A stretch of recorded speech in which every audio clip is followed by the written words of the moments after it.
Grace's hands trembled as she held the tray of wine glasses, her heart pounding so hard she thought everyone could hear it. The man in the expensive suit was standing now, his face twisted with rage, his finger pointed directly at her chest like a weapon. "You incompetent!" His voice carried across the entire dining room, silencing every conversation. "I want you fired. Right now. Get your manager. I will not be served by someone like you." The last 3 words hit her like a slap. Someone like you. The other diners were staring, some with pity, others with curiosity, a few with that uncomfortable look people get when witnessing injustice. Grace's manager, Tom, rushed over, already apologetic, but not to her. Never to her. But then the front door opened. The temperature in the room seemed to drop 10 degrees. Grace felt it before she saw him. A shift in the air, a collective holding of breath. She turned, and her eyes landed on a man she'd never seen before. He wore a black suit that probably cost more than she made in a year. Dark hair, sharp jaw, eyes that could cut glass. 3 men in identical black suits flanked him, their eyes scanning the room. The angry customer was still talking, still demanding Grace be fired, but his voice had gotten quieter, uncertain. The man in black stopped walking. His eyes moved across the room, the trembling waitress, the apologetic manager, the red-faced customer with his finger still pointed. When his gaze landed on Grace, something flickered across his face, something that made her breath catch. And then he spoke, his voice low and smooth as silk wrapped around steel. "Is there a problem in my restaurant? If you want to discover how this moment changed Grace's life forever, subscribe to the channel and leave a comment telling us where you're watching from. Every view helps bring more stories like this one to life." 3 hours earlier, Grace had been standing in front of her bathroom mirror, giving herself the same pep talk she gave every morning. "You can do this. Just get through today." Her reflection stared back. Tired brown eyes, hair pulled back in a neat bun, the simple black uniform, invisible, forgettable. Her daughter Zoe was at her mother's house for the week, a small mercy that meant Grace could work double shifts without worrying about childcare she couldn't afford. Grace grabbed the photo she kept by the door. Zoe blowing out birthday candles, her face lit up with pure joy. "For you, baby," she whispered. The restaurant where she worked, Rossi's, was in the wealthy part of town. She'd gotten the job 3 months ago, and despite demanding customers and grueling hours, it paid better than anywhere else. She needed this job, desperately. The restaurant was beautiful. Cream walls, dark wood accents, crystal chandeliers. The kind of place where proposals happened, where million-dollar deals were closed over expensive wine. Grace had learned quickly how to move through this world without drawing attention. Be polite, but not too friendly. Efficient, but not rushed. Exist in the space between visible and invisible. She was refilling water glasses when she first noticed him at table 12. The man was in his early 40s, wearing a suit that screamed old money and new arrogance. Grace approached. "Good afternoon, sir. Welcome to Rossi's. Can I start you with something to drink?" He didn't look up from his phone, just held up one finger. "Wait." Grace waited. 30 seconds, a minute. Finally, he glanced up. His eyes traveled over her slowly, his lip curling. "Water, no ice. And bring me your wine list. The real one, not whatever cheap selection you show regular customers." Grace brought everything, took his order, filet mignon, rare, with obsessive instructions. Everything should have been fine. But when she brought his wine, a $400 bottle, and poured it, he took one sip, and his face transformed. "This is wrong." His voice was loud enough that nearby tables turned. "This is not what I ordered. Are you incompetent?" Grace's heart started to race. "Sir, I apologize if there's an issue, but this is the wine you selected. Don't argue with me. I know wine. This is wrong. And frankly, I shouldn't be surprised. They'll hire anyone these days, won't they?" The words hung in the air, heavy with implication. "I'll get my manager. You do that, and tell him I want you fired. I will not return to an establishment that employs people who can't do their jobs." Tom rushed over, already nodding at the customer, and that's when the door opened. The man who walked in commanded immediate attention. Dark hair, sharp jaw, intense eyes. But it wasn't his appearance. It was the aura he carried. Power, danger, authority. Grace recognized the look in people's eyes, fear mixed with respect. He moved through the restaurant like he owned it. 3 men in black suits followed. The angry customer was still talking, but his voice had gotten noticeably quieter. The man in black stopped. His eyes moved across the scene, landing on Grace with an intensity that made her breath catch. "Is there a problem in my restaurant?" The emphasis on "my" was unmistakable. Tom nearly tripped. "Mr. Russo, sir, we weren't expecting you. There's just a small issue. I wasn't asking you." James Russo's voice remained calm, but there was steel underneath. "I was asking her." Grace's mouth went dry. Every instinct told her to look away, but something in his gaze held her. "This gentleman believes I brought him the wrong wine. I followed his order exactly, but he's dissatisfied." "Dissatisfied?" The customer found his voice. "She's incompetent. I've been coming to Rossi's for years. I demand she be fired." James Russo looked at the customer. "What's your name?" "Richard Hartley. I'm a loyal customer. I spend thousands here." "Mr. Hartley." Russo's voice was silk over steel. "You've never been a customer of mine. I acquired this restaurant 6 months ago. Your years of patronage mean nothing to me, but what does interest me is why you're insulting my employee." "Your employee? She's just a waitress." "Just a waitress," Russo repeated. He turned to Grace. "Show me the bottle." Grace handed it to him. Their fingers brushed and she felt electricity. Russo examined it, tasted it. The restaurant watched in silence. "This is exactly what you ordered." "Marco." One of the men stepped forward. "Yes, sir. Mr. Hartley is leaving, now. Make sure he understands he's not welcome in any establishment I own." Hartley's face went white. "You can't." Russo leaned in close. Whatever he said made Hartley practically run out. The dining room remained silent. Grace stood frozen. Russo turned to Tom. "From now on, any customer who disrespects my staff is escorted out immediately. Understood?" "Yes, sir." Then those dark eyes found Grace. "What's your name?" "Grace, sir. Grace Thompson." "Grace." He said it like he was tasting the word. "How long have you worked here?" 3 months, sir." "And how many times has something like this happened?" Grace hesitated. "More times than I can count, but usually I just apologize and move on." Something flickered across his face. "Not anymore. Everyone back to your meals." As the restaurant returned to normal, Russo gestured toward the back. "Grace, my office, now." Her stomach dropped. Despite everything, she was still getting fired. As she followed him through the kitchen, Grace felt her life dividing into before and after. The office surprised her. Warm wood paneling, bookshelves filled with actual books, a window overlooking the city.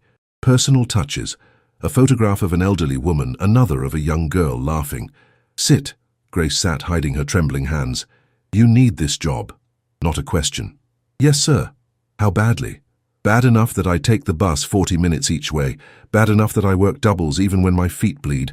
Bad enough that I smile at men who look at me like I'm nothing." Russo studied her. "You have a daughter?" Grace's heart lurched. "Yes. Zoe. She's 5. "Where's her father?" "Not in the picture, never has been." Russo nodded. He moved to the window. "Do you know who I am, Grace?" "You own the restaurant." He turned. "I own more than restaurants.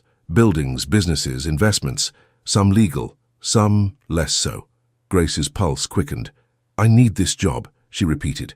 "I know, which is why I'm not firing you. I'm promoting you. I need a personal assistant, someone to manage my schedule, handle correspondence, someone I can trust, someone who knows how to keep her mouth shut." The offer was life-changing, which meant dangerous. "Why me?" "I know you're a single mother working multiple jobs. I know you have pride without blindness. I know you stayed calm when others would crumble." His eyes held hers. "And when I asked if there was a problem, you told me the truth. In my world, that's rare, valuable. What if I say no? Then you go back to waiting tables. But the offer expires when you leave this room." Grace's mind raced. It screamed danger, but also opportunity. What would it pay? Russo named a figure that made her eyes widen, more than triple her current salary. "But Grace, once you're in my world, it's not easy to leave. The things you'll see create obligations." There it was, the warning. Grace thought of Zoe, of the future she wanted. "I understand. Do you? I'm offering protection along with that salary. No one will treat you like Hartley did. Ever. But protection comes with expectations. Loyalty, discretion, trust. And if I violate that trust, let's hope we never find out. When do I start?" "Tomorrow, 9 a.m. You'll need better clothes. We'll take care of that. Marco will pick you up. Grace stood. I should get back to work. Go home. Your shift is over. I'll pay you for the full shift. Consider it a signing bonus. She made it to the door before his voice stopped her. Grace? That man today. He was wrong. You're not replaceable. You're not forgettable. And you're not nothing, remember that. One of Russo's men drove her home in a black SUV. The whole ride, Grace's phone buzzed with co-worker texts. She ignored them, staring out the window, processing what had happened. She called her mother and talked to Zoe. Her daughter's excited chatter about her day filled 15 minutes. After hanging up, Grace stood in front of her mirror. The same tired eyes looked back, but there was something new there. Hope. She fell asleep thinking about dark eyes and silk over steel voices, and the way it felt when someone finally treated her like she was worth defending. The black SUV arrived at exactly 8:30 a.m. Marco opened the door for her like she was someone important. Miss Thompson, good morning. You can call me Grace. Boss's orders. You're Miss Thompson now. The building looked like it had been transplanted from Europe. They rode the elevator to the penthouse. The elevator opened directly into the apartment. Grace tried not to gasp. Floor-to-ceiling windows, hardwood floors, expensive furniture, art that belonged in museums. So much space. Grace. She turned to find Russo in dark slacks and a white dress shirt, sleeves rolled up. Come in. He showed her the office, her office connected to his. He explained his businesses: restaurants, construction, import, export, real estate. Grace could read between the lines. I need you to coordinate my schedule. Sort emails, flag what's important. He paused. You'll see things. Unusual contracts, names that might make you uncomfortable. Can you handle that? I can handle a lot, Mr. Russo. James. When we're here, call me James. James. He smiled. Better. Now you need work clothes. I'm taking you shopping. I can't afford company expense. You represent me now. The store didn't have prices in the window. A woman named Sophia greeted them. For 2 hours, Grace tried on outfits, tailored pants, silk blouses, dresses, shoes. This is too much, Grace whispered. It's necessary. You'll be at my side in meetings. You need to look like you belong. And do I? His eyes traveled over her. You look like you could run the world in that dress. They left with 8 bags. Back at the penthouse, James walked her through organizing his calendar. It was chaos. Papers, texts, mental notes. How do you function like this? I don't. That's why I need you. 3 hours later, she had it all color-coded and cross-referenced. When she showed him, he stared. This is exactly what I needed. I've had 6 different jobs in 2 years. You learn to be organized. 6 jobs. That's a lot of moving. Sometimes people like Richard Hartley make it impossible to stay. Understanding dawned. That's happened before. More than once. James moved to the window. Do you know why I reacted that way yesterday? My mother was a waitress. Single mom, 3 jobs. I watched men in suits look at her like she was nothing. His voice was flat. She worked herself to death. Heart attack at 53. Grace's throat tightened. I'm sorry. Don't be sorry. Be successful. Be the person she didn't get to become. His phone rang. His demeanor shifted. I have to take this. Private. Grace stepped out. Through the walls, she could hear his voice. Clipped, authoritative. 20 minutes later, he emerged, troubled. Change of plans. I have a meeting tonight, 8 p.m. I need you there. What kind of meeting? The kind where I need someone taking notes. It might be uncomfortable. These aren't corporate executives. This was it. The moment Grace had to decide. What time should I be ready? 7:30. Wear the black dress. At 7:30, Grace emerged in the black dress and jacket. James was waiting in a black suit. When he saw her, he went still. You look like you belong exactly where you are. Marco drove them to a warehouse district. Industrial buildings, windowless. Stay close, James said. Don't speak unless spoken to. If anyone makes you uncomfortable, move closer to me. Inside, the warehouse was surprisingly elegant. 6 men sat at a long table. Gentlemen, James's voice carried authority. Russo. One man gestured to a chair. We were surprised you wanted to meet personally. This requires my personal attention. James pulled out a chair for Grace. And who is this? Another man younger with cold eyes. My assistant, she's here to take notes. Pretty assistant. The temperature dropped. Grace is here because she's intelligent, competent, and trustworthy. She's under my protection, which means if anyone disrespects her, they answer to me. Clear? The message was unmistakable. The meeting lasted 2 hours. Grace took notes, hands steady despite her racing heart. These weren't suppliers. These were men who moved goods through illegal channels. Finally, handshakes. They stood to leave. The cold-eyed man appeared at her elbow. "Grace, was it?" James was there instantly. "We're leaving." On the drive back, James kept glancing at her. "You did well tonight." "That man, Tony Marchetti, small-time player testing me through you. He won't make that mistake again. Why are you protecting me like this?" He met her eyes. "Because in my world, loyalty is everything. You chose this job knowing it was dangerous. That kind of trust deserves protection. Is that all it is?" "No, it's not." The car pulled up to her apartment. James walked her to her door. "Tomorrow, same time." "Same time." He stepped closer. "You were extraordinary tonight." Then he reached up and gently tucked a strand of hair behind her ear. The touch sent electricity through her. "Good night, Grace." Inside, she leaned against the door, trying to catch her breath. This job, this man, this dangerous world. She was in over her head, and she didn't want to leave. 3 weeks passed in a blur. Grace fell into a rhythm. Marco picked her up every morning. She spent days organizing James's life, taking notes in meetings, and slowly, boundaries began to blur. Coffee conversations that stretched too long, his hand on her back, the way his eyes lingered. He started asking personal questions about Zoe, about Grace's dreams. One afternoon, Grace heard raised voices. "How you can't be serious," a man's voice, "and she's a liability." "I know enough." James's voice was cold. "If she talks, she won't." "How can you be sure?" "Because I trust her." End of discussion. A door slammed. Vincent, one of James's associates, stormed past. He paused. "You better be worth the risk." James appeared in her doorway. "You heard that?" "Yes." He sighed. "Vincent is old school. Should you trust me?" "I already do. Trust isn't just loyalty, it's character, and yours is solid." His phone buzzed. "I have to go. Emergency meeting. Stay here, lock the door. Don't open it for anyone but me or Marco." After he left, Grace tried to focus. Then her phone rang. Unknown number. "Hello? Grace Thompson?" A woman's voice, cold. "This is Detective Sarah Martinez with the Organized Crime Unit. I'd like to ask you questions about James Russo." Grace's blood ran cold. "I don't understand. You've been working for Mr. Russo for 3 weeks. You've attended meetings with known criminals. That makes you either a witness or an accomplice. I haven't done anything illegal. Maybe not yet, but it will change. I'm offering you a way out. Work with us. We'll protect you and your daughter." The mention of Zoe made Grace shake. "How do you know about my daughter?" "We know everything. Where she goes to school, your mother's address, your medical debt. We know Russo is taking advantage of your desperation. He's not. He's a criminal. You're going down with him unless you get smart. Think about your little girl. Is this the life you want, a mother in prison? I need time. You have 24 hours. After that, we assume you've chosen your side." The detective gave a number.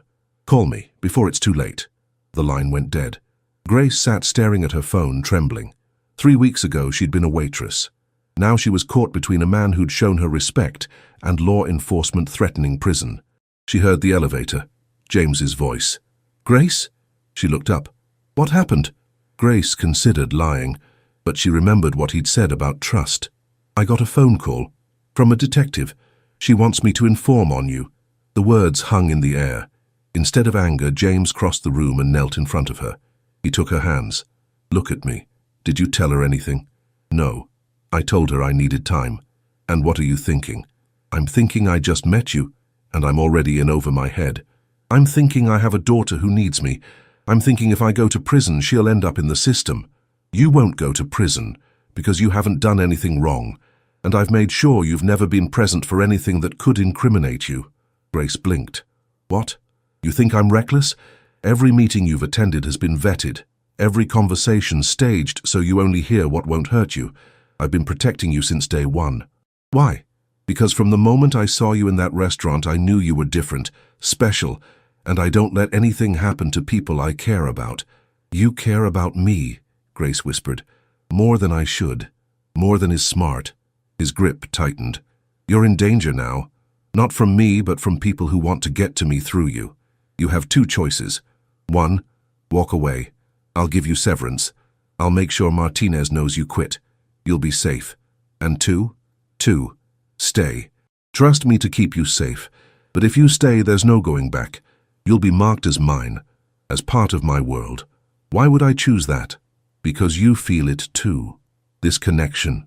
He cupped her face. Because when you're with me, you're not just surviving, you're living. Grace's breath caught. He was right. I have a daughter. I can't be selfish. Staying isn't selfish. It's brave. It's choosing to fight for something better. And if something happens to me, then I will burn down the world to make it right. You're under my protection, that's a promise. His phone rang. I have to take this. He stood. Think about what I said. Whatever you decide, I will keep you safe. He stepped into his office. Grace sat alone. She thought of the past 3 weeks, the respect he'd shown her, the way he'd made her feel valued. Her phone buzzed. Unknown number. Time's ticking. Make the smart choice. Detective Martinez. Grace stared at the text. Then she looked toward James's office. She thought of Zoe and the future she wanted, not just survival, but life. Slowly, Grace made her choice. She typed a response. I'm not interested. Don't contact me again. Then blocked the number. When James emerged, Grace was standing by the window. Grace? She turned.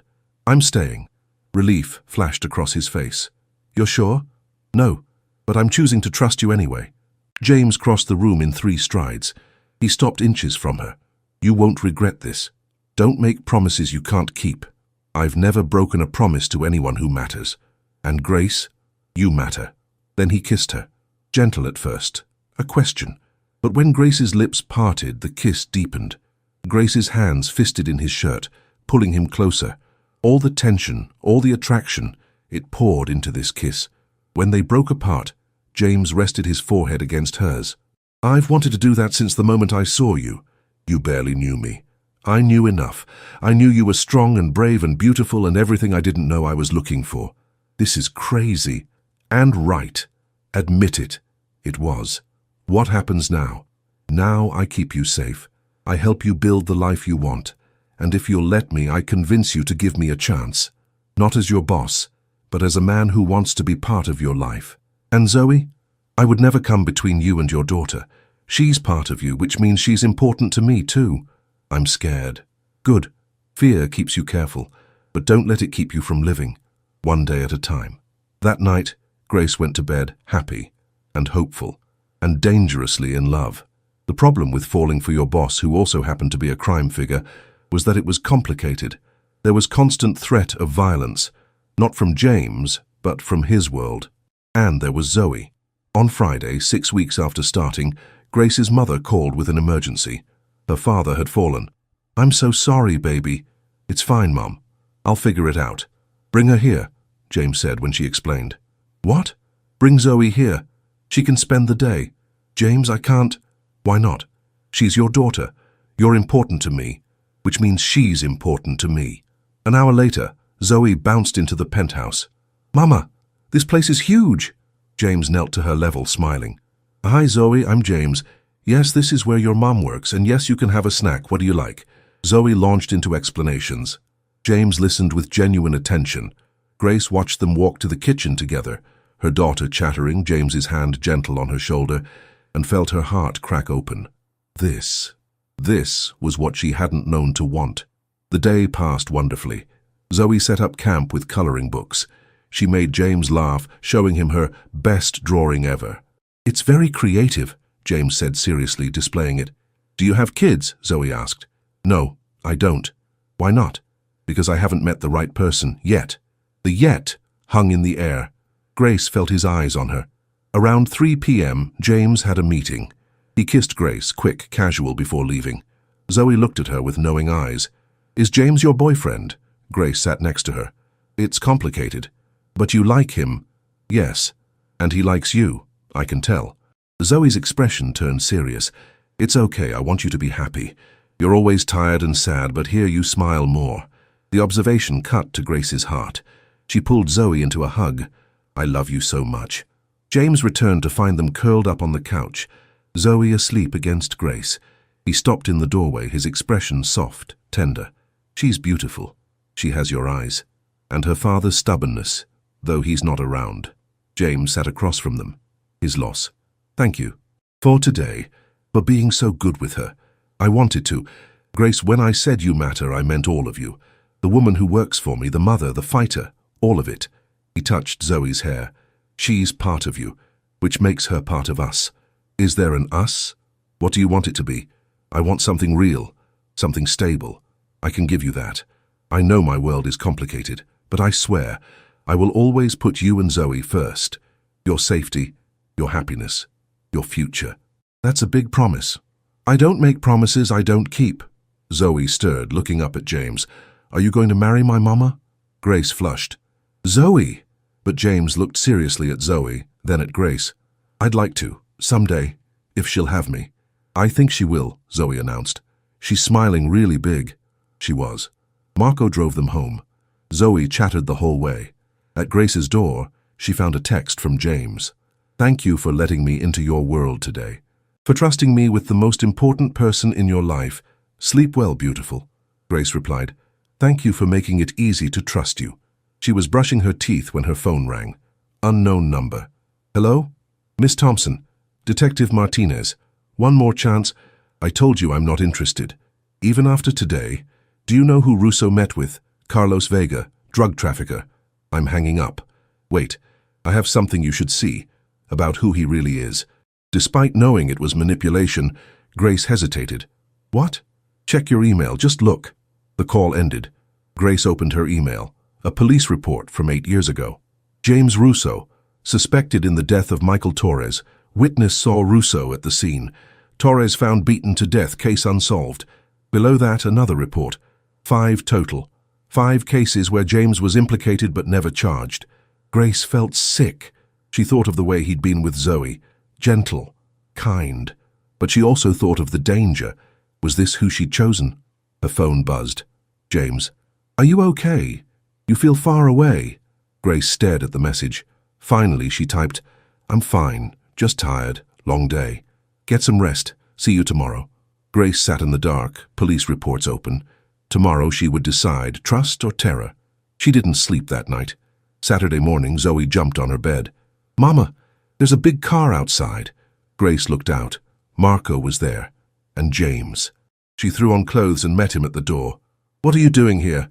You look like you didn't sleep. What's wrong? Nothing. Don't lie to me, please, Zoe called out. Is James here? Zoe, go get dressed. We're going out for breakfast with James. After breakfast, James suggested the park. While Zoe played, they sat on a bench. Tell me, James said. Grace showed him the email. She watched his face as he read. His jaw tightened, his eyes hardened. And what do you think? I think I don't know what to believe. I think I'm scared. I think I need you to tell me the truth. James was silent. On the playground, Zoe's laughter rang out. Okay, the truth. 8 years ago, I was younger, angrier. Those men in the reports, they were real. Their deaths were real. Grace's stomach dropped. But I didn't kill them. I was there. I was involved in the same world. When you're part of organized crime, every death in your orbit gets laid at your feet. Were you involved? Yes and no. Michael Torres worked for a rival. He was killed by his own people, but I'd been at the same club. Witness saw me leaving, assumed I was connected. I wasn't, but I couldn't explain without incriminating myself. And the others? Similar stories. Wrong place, wrong time. The life I was living put me adjacent to violence even when I wasn't committing it. That's a fine line. I know. Grace, I've done things I'm not proud of. I've hurt people. People who tried to hurt me first. I've broken laws, but I'm not the person I was 8 years ago. He reached for her hand. The man you've seen. Kind to your daughter. Respectful to you. That's who I am now. The man in those reports. That's who I was when I didn't have anything worth being better for. And now you do? Now I have you. You and Zoe. And I would do anything to be worthy of that. Grace looked at their hands, then at Zoe. Martinez wants me to inform on you. I knew the moment she first called. I monitor threats to people I care about. And you didn't tell me. I told you to be careful. I was trying to protect you without scaring you away. I'm not easily scared. No, you're brave and stubborn and magnificent, which is why I'm asking you to make your own decision based on what you know of me. Not who I was, who I am. With you. It was the most honest answer anyone had given her. She thought about the past 6 weeks. The respect. His gentleness with Zoe. And yes, the violence in his world. But also what he'd said, being worthy, trying to be better. If I stay, I need you to promise something. Anything. No more secrets. If there's danger, I need to know. Done. And if you're involved in something illegal, actually involved, tell me, so I can decide if I can live with it. Okay? Full honesty. No more secrets. He kissed her knuckles. Thank you for giving me a chance. Don't make me regret it. I won't. I promise. They watched Zoe play. Then James spoke. Do you know why I really defended you that day? I saw you trying to keep your dignity, and I saw strength, real strength. And I thought, that's someone I want in my life. Someone who could understand my world and not be destroyed by it. You barely knew me. Sometimes you just know. I looked at you and knew my life was about to change. Grace felt tears. This is crazy. Maybe. But some of the best things are. Zoe came running over. Mama, can James push me on the swings? Sure, baby. Grace watched James with Zoe, watched him push her as she shrieked with delight. Her phone buzzed. Martinez again. Have you thought about what I sent? The clock is ticking. Grace looked at the text, looked at James and Zoe. She deleted the message, then blocked the number. Some choices you made with your heart, and hers had decided. That afternoon, after Zoe returned to Grace's mother's, James pulled Grace into his arms. Thank you for choosing to trust me. Don't make me sorry. I won't. He pulled back. Grace, I want to tell you something. About the transition I mentioned. I'm working with lawyers, accountants, people who help criminals go clean. It's slow, but I'm doing it. For me. And now, for you. For Zoe. What kind of future? The kind where you don't worry about police reports, where Zoe can tell friends what her mum's boyfriend does without anyone getting arrested, where we can be normal. You make me want impossible things. He kissed her deeply. When they broke apart, Grace rested her forehead against his. I'm all in. I'm choosing you, despite the complications. Because underneath it all, I see a man trying to be better, who's kind to my daughter, who looks at me like I'm worth loving. I do love you. I know it's fast, but Grace, I love you. Grace felt tears. I love you too. He kissed her tears away, and for the first time in forever, she felt safe. 3 days later, Grace received a manila envelope. No return address. Inside were documents and photographs showing Martinez's real agenda. She wasn't building a case against James. She was working for a rival crime family, trying to use Grace to destroy him. The photographs showed Martinez meeting with Vincent Mancini, one of James's biggest competitors. It had been a setup all along. Grace stared at the evidence, trembling. James found her. Grace, what is it? She handed him the envelope. He read through everything, his expression darkening. Someone looking out for you, for us. What do you want to do? I want to give it to the FBI. The real FBI. I want her exposed. James looked at her with pride. You're sure? That could blow back on us. I'm sure. She tried to use me. Use my daughter. I won't let that stand. Then we'll do it. Together. 2 days later, Martinez was arrested. The news covered it for a week. Grace and James watched from the penthouse, relieved. It's over, James said. You're safe. We're safe, all of us. That night, James held her close. Move in with me. You and Zoe. Make this official. It's too fast. It's not fast enough. Grace, I want to wake up with you every morning. I want to help Zoe with homework. I want to be part of your life.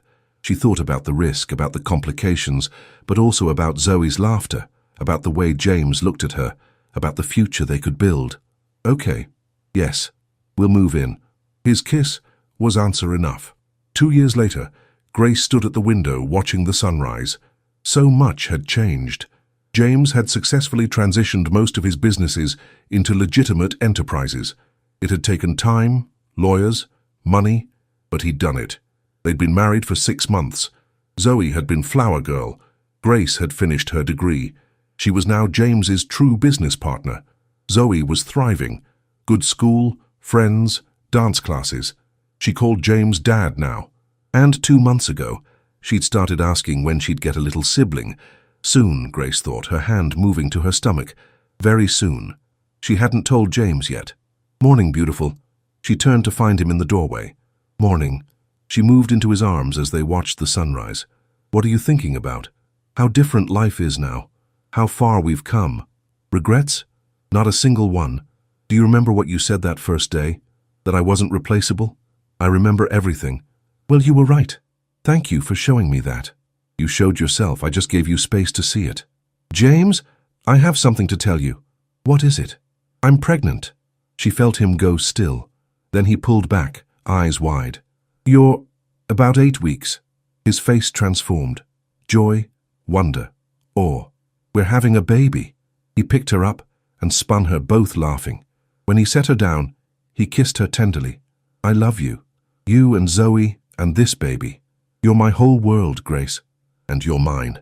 Later they told Zoe. Her shriek probably woke the neighbors. I'm going to be a big sister. As Grace watched James answer Zoe's excited questions as she felt their baby growing, as she looked at the life they'd built, she knew she'd made the right choice. The scared waitress who'd been humiliated in that restaurant was gone. In her place was a woman who knew her worth, who'd taken a chance on love, on trust, on a dangerous man who'd proven himself worthy. Yes, James's world would always have complications, shadows from his past, but they would face it together, because that's what you did when you found something worth fighting for. You fought, and Grace had learned from the best. This story has reached its end.